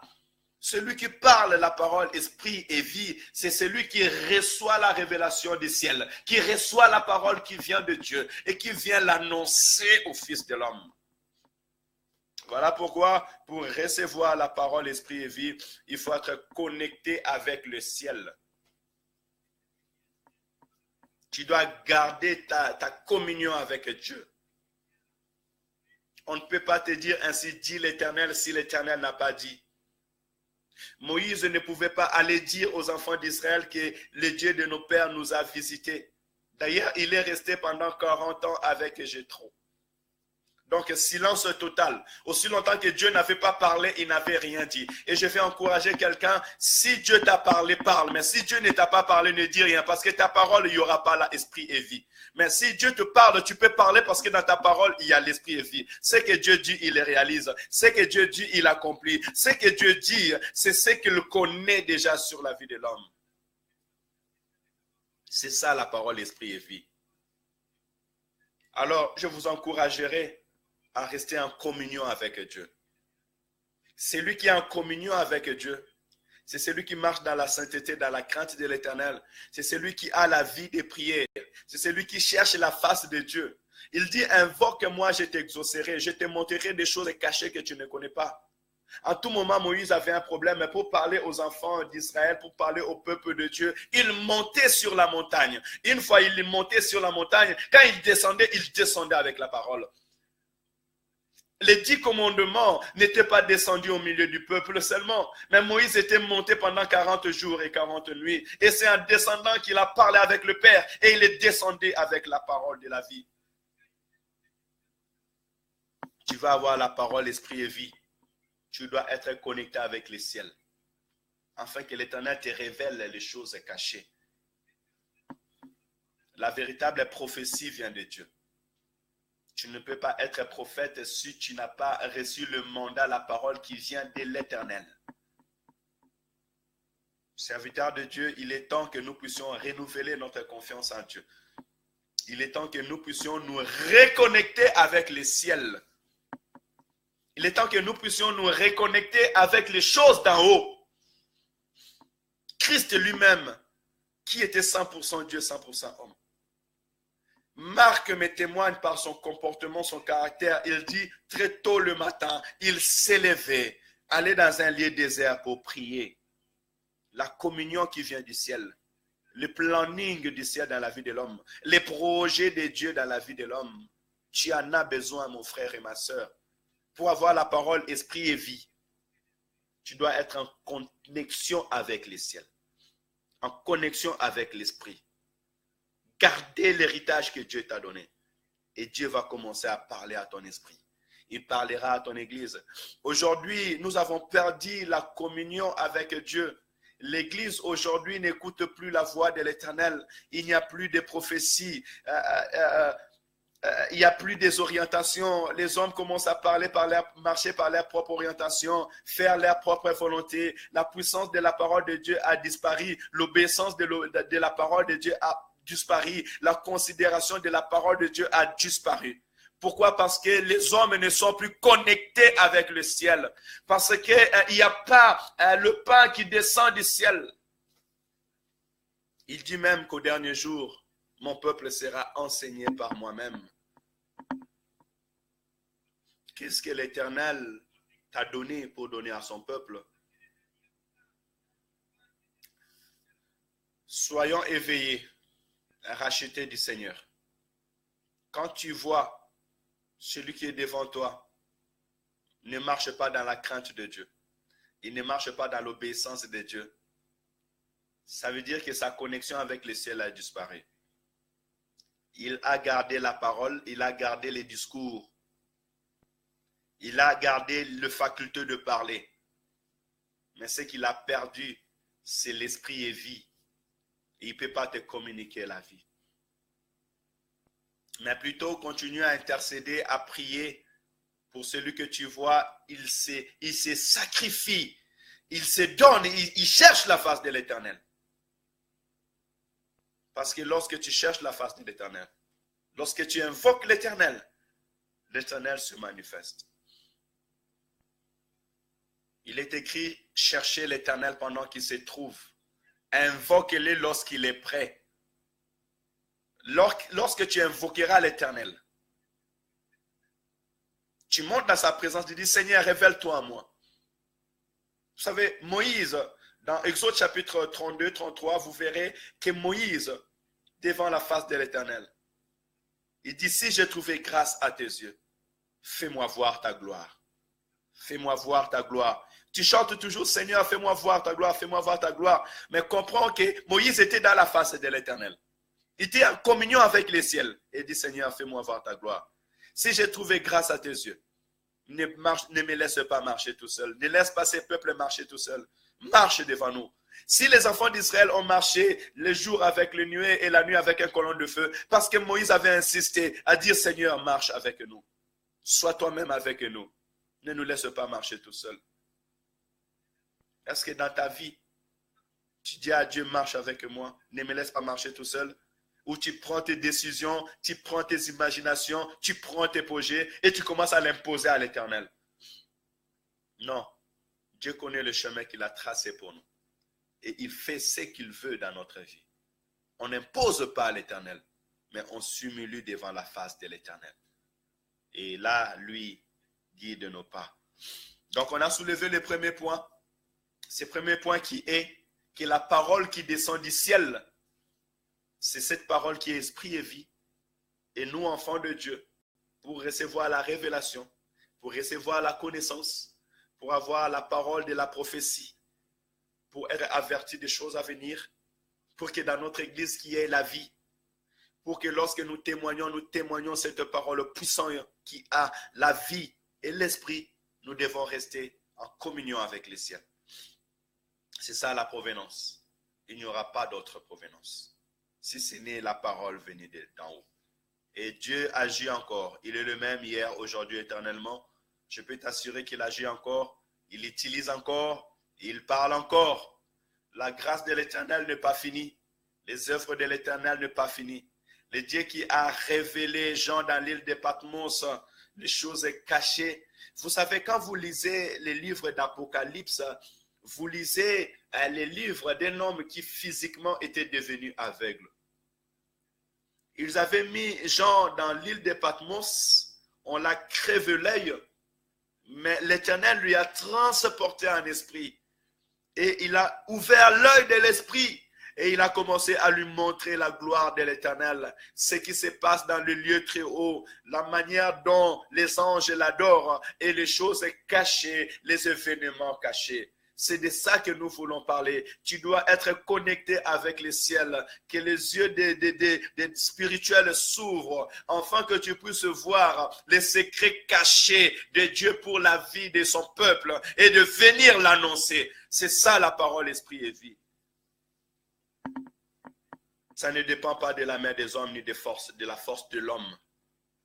Mais ce sont des paroles qui viennent d'en haut. Quand Dieu vient ouvrir l'œil de l'homme pour voir ce qui est caché. Reste connecté, malgré toutes choses. Nous avons dû aussi les conséquences. Vous remarquerez que la parole esprit et vie, dans Jean chapitre 6, verset 60, il est dit, la parole est dure. Excusez-moi, j'ai débordé des temps.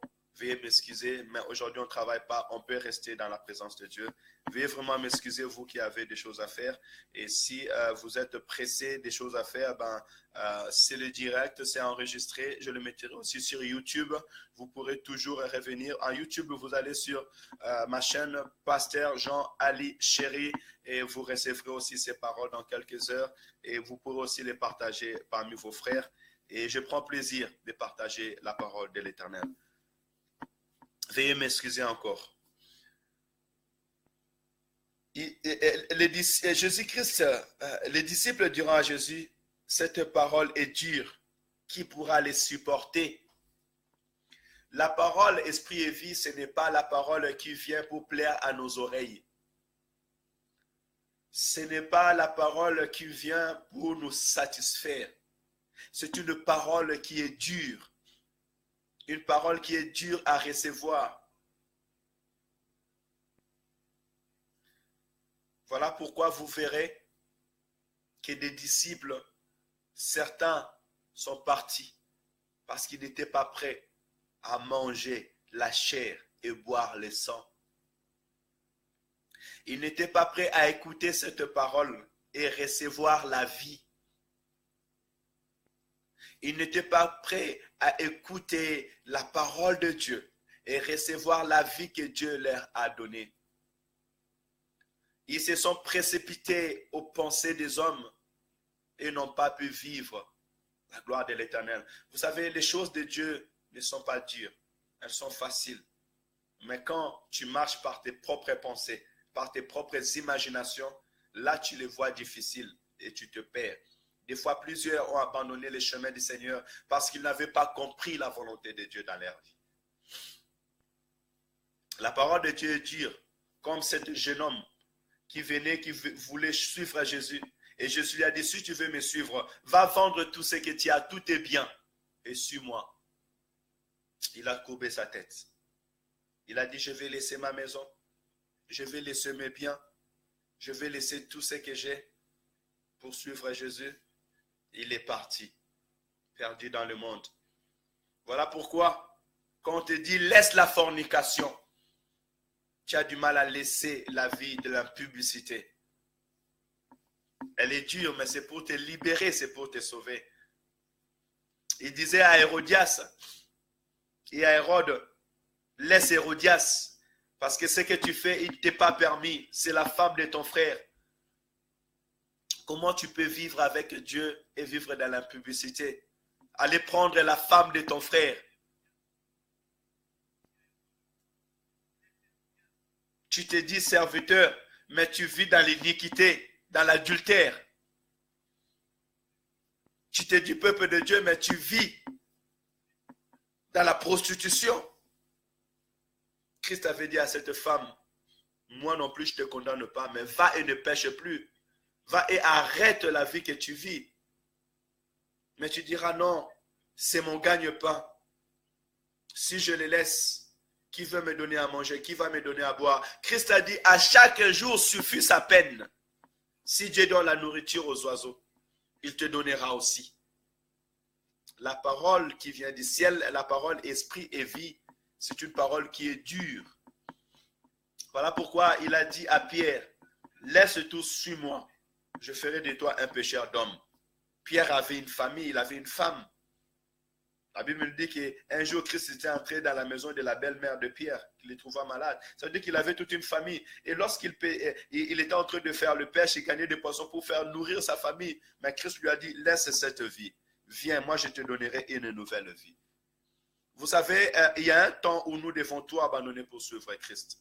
Il y a un temps où nous devons tout sacrifier pour suivre Christ. Et dans notre chemin avec le Seigneur nous bénit. Parce qu'il connaît que souvent nous faisons nos propres efforts et nous nous exposons dans les dangers. Mais lorsque tu es avec Dieu, tu es en sécurité et lui te donne une vie paisible.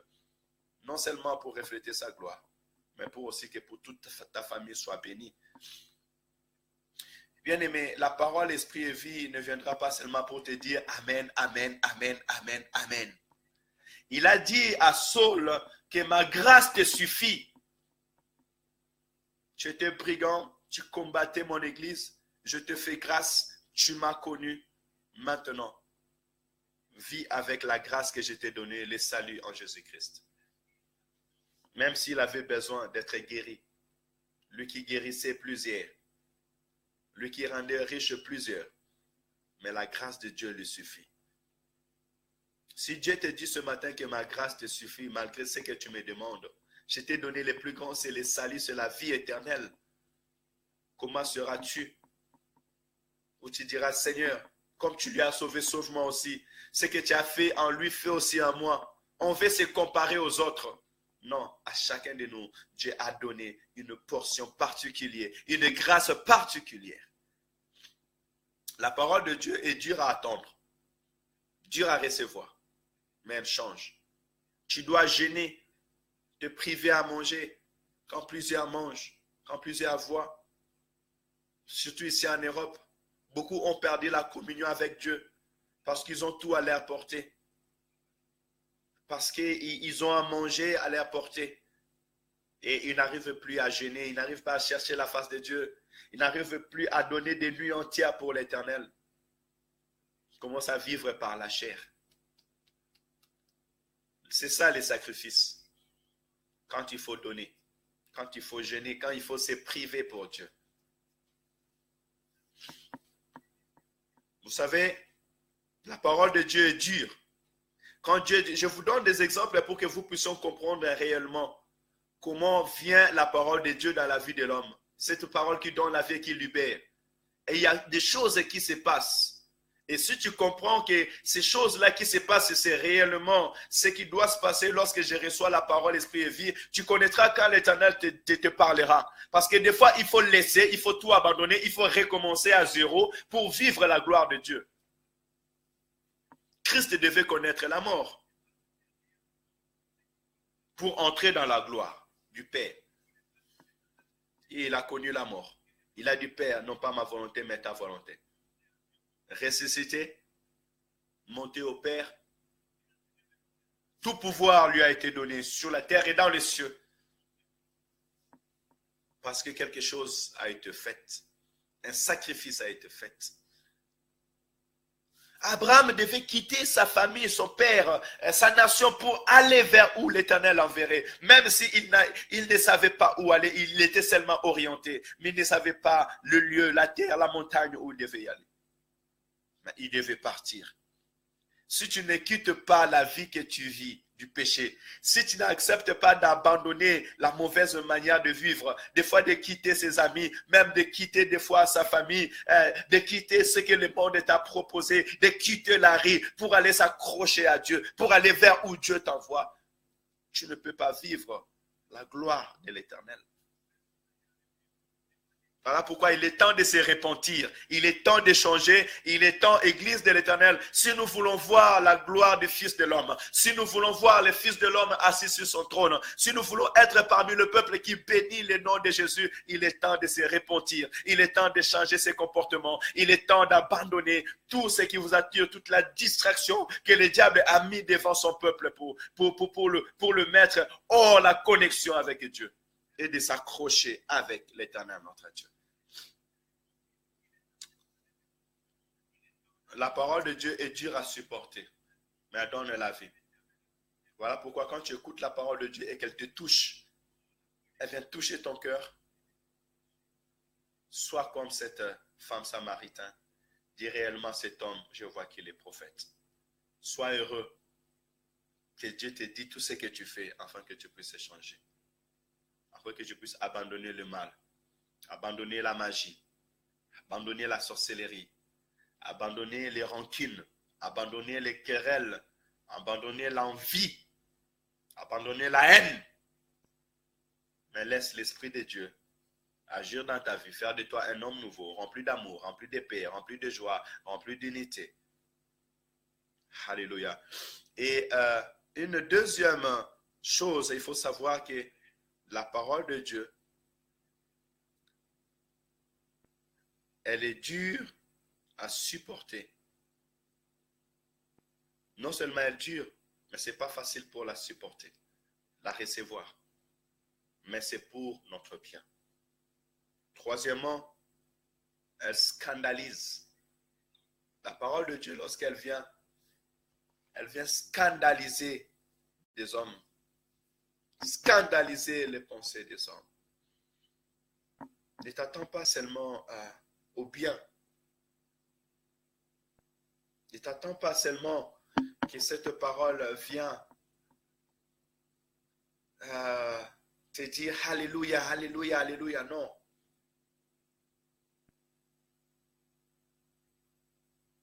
Christ dit que deux marcheront ensemble et un sera enlevé, l'autre restera.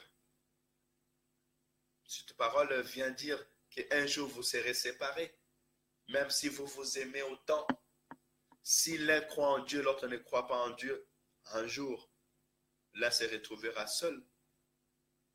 Ça sera terrible ces jours-là, mes bien-aimés. Au jour de l'enlèvement, ça sera terrible, je vous dis. Il y aura des accidents, il y aura des crashs, il y aura des pleurs, il y aura des cris, il y aura des douleurs ces jours-là. Parce que l'homme se réveillera, il ne verra pas sa femme. La femme se réveillera, il ne verra pas l'homme. Tu viendras à l'église, tu ne verras plus le pasteur. Tu resteras devant la porte, tu ne verras pas qui va ouvrir ta porte, qui va ouvrir la porte. Vous serez dans le taxi, vous marchez, le chauffeur était chrétien, il disparaît. Et toi qui n'étais pas chrétien, tu restes. Quel scandale. L'autre encore donné l'image des avions, le pilote qui était chrétien et les gens qui sont dedans. Si tu es chrétien, tu pars. Mais si tu n'es pas chrétien, si tu n'avais pas cru en Jésus, il ne suffit pas seulement d'être chrétien, mais connecté en esprit, garder la vérité. En plein culte, la moitié de la salle disparaît et toi tu restes.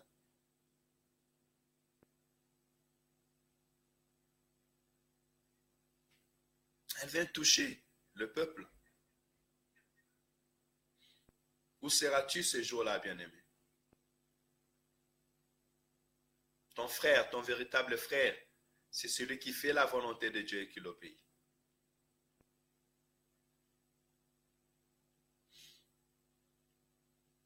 Christ te dira, c'était mieux même pour lui de ne pas naître. Vous imaginez ces choses? Toi qui écoutes la parole de Dieu, toi qui marches avec Dieu, mais si tu ne fais pas sa volonté, si tu ne reçois pas cette parole vivante, si tu laisses ton cœur être troublé par l'ennemi, c'est même pour toi mieux de ne pas naître. Beaucoup diront, Seigneur, nous t'avons servi, Seigneur, nous avons témoigné ton nom, Seigneur, nous avons guéri le malade. Il leur dira, je ne vous ai jamais connu. Vous savez, je vais être un peu dans la profondeur pour ces paroles. Seigneur, il dit, je ne vous ai jamais connu. Beaucoup seront scandalisés. Beaucoup seront surpris. Beaucoup. Mais la parole esprit et vie, c'est la parole qui vient pour bénir. Et pour finir, je vais bénir le peuple de Dieu ce matin. Il nous dit, je mettrai mon esprit en vous et vous vivrez. Je vous rétablirai et vous saurez que je suis l'Éternel. Et je parlais. Quand Dieu rétablit, c'est que Dieu restaure. Il fait de nouveau ce qu'il a fait. Ce qui est rétabli, c'est ce qui était établi et a été détruit et maintenant est rétabli. Christ, quand il a dit aux enfants d'Israël, ces temps, ils étaient dans la déportation et le Seigneur leur a dit, dans le pays que je vous avais donné, le pays où coule le lait et le miel, le pays que vous avez perdu, aujourd'hui, je viens vous visiter, je mets mon esprit en vous et je vous restaurerai, je vous ramènerai dans le pays que je vous ai promis. Vous savez, le plus grand chose que Dieu a fait dans notre vie, c'est mettre en nous encore son esprit par Jésus-Christ. Christ est mort pour rétablir notre vie. Christ est mort pour rétablir notre identité, notre personne que nous avons perdue. Cet homme béni, puissant, créé pour, à l'image de Dieu pour dominer sur toute la terre, pour travailler l'identité que nous avons perdue en Christ, nous l'avons reçue.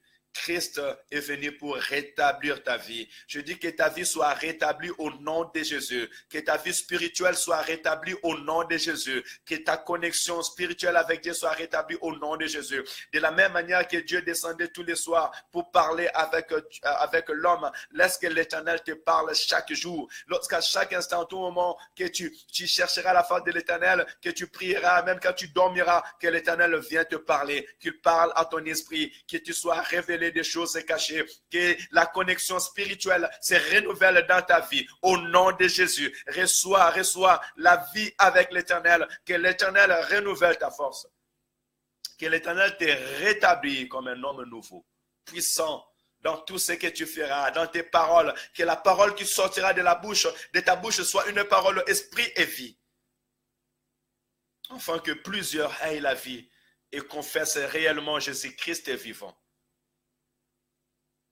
Que l'Éternel restaure ta vie, ta santé. Si tu étais en bonne santé et un jour où tu t'es retrouvé malade, je dis au nom de Jésus, que l'Esprit de l'Éternel te touche là où tu es maintenant et que l'Éternel te redonne la vie. Sois guéri au nom de Jésus. Sois restauré au nom de Jésus. Que ton foyer soit restauré au nom de Jésus. Que ta santé soit restaurée. L'Éternel dit que je vous rétablirai. Que l'Éternel te rétablit. Rétablis ta maison. Rétablis ta santé. Rétablis la vie de tes enfants. Au nom de Jésus. Que l'Éternel rétablisse son église. Que l'Éternel rétablisse son peuple au nom de Jésus. Partout où vous êtes dans vos églises locales, que l'Éternel rétablisse sa gloire, rétablisse sa puissance, rétablisse sa seigneurie au milieu de vous. Au nom de Jésus. Que l'Éternel rétablisse ton pays, que l'Éternel rétablisse le Congo. Nous avons eu une requête pour notre sœur Nathalie, pour son mari. Nous prions et nous continuerons à prier jusqu'à ce que notre papa fidèle, léger fidèle, fasse quelque chose. Prions pour notre sœur Nathalie, que son mari est atteint du cancer. Nous prions que l'Éternel rétablisse sa santé. Prions au nom de Jésus. Alléluia. Éternel, notre Dieu, merci pour ta parole. Merci pour ta bonté.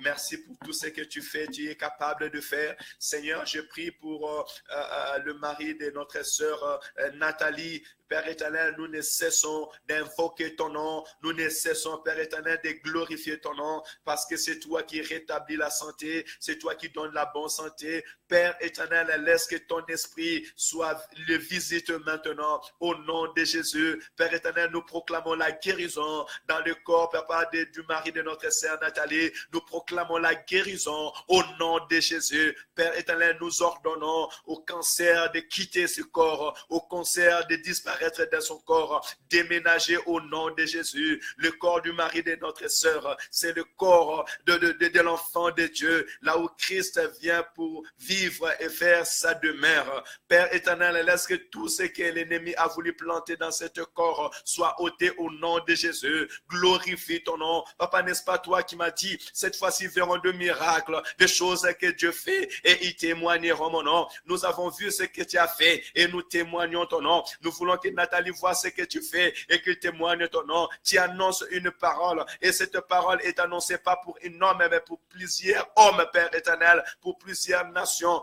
Père éternel, que la guérison visite ma soeur, que la guérison visite mes frères maintenant. Au nom de Jésus, soyez restaurés. Au nom de Jésus, que l'Éternel vous guérit de toute maladie, que l'Éternel restaure vos vies, que l'Éternel restaure vos mariages, que l'Éternel restaure vos travails, vos projets, vos études, vos maisons, vos ministères, dans le nom de Jésus. Alléluia.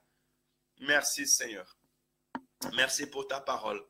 Merci pour le miracle. Merci pour la guérison du mari de mon frère Nathalie. Merci Seigneur pour des âmes fidèles. Merci pour des disciples fidèles que tu as établis.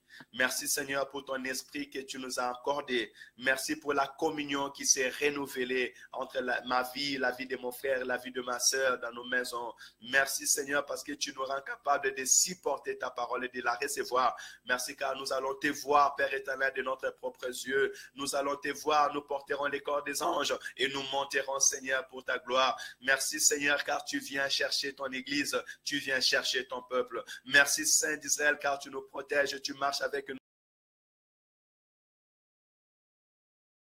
nous, malgré les vents, tu marches avec nous. Je te dis merci Seigneur.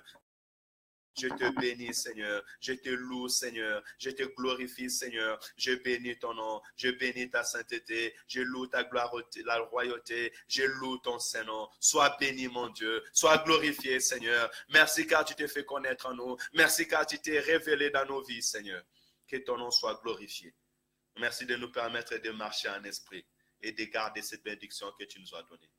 Aujourd'hui et pour l'éternité, nous bénissons ton nom. Alléluia. Soyez bénis, frères, chers et sœurs, dans le Seigneur. Que le nom du Seigneur soit glorifié.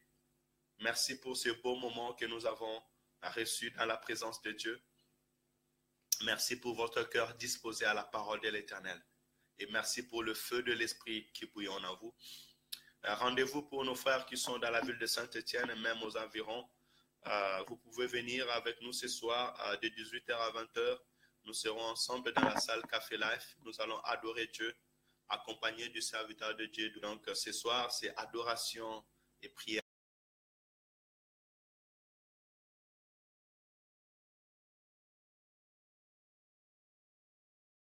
De délivrance. Nous voulons voir la main puissante de l'Éternel agir au milieu de nous, car il est écrit, l'Esprit de l'Éternel est sur moi et il m'a oint pour rendre libres les captifs, pour annoncer la bonne nouvelle, pour proclamer l'année de la grâce, une année de la grâce. Voilà, nous allons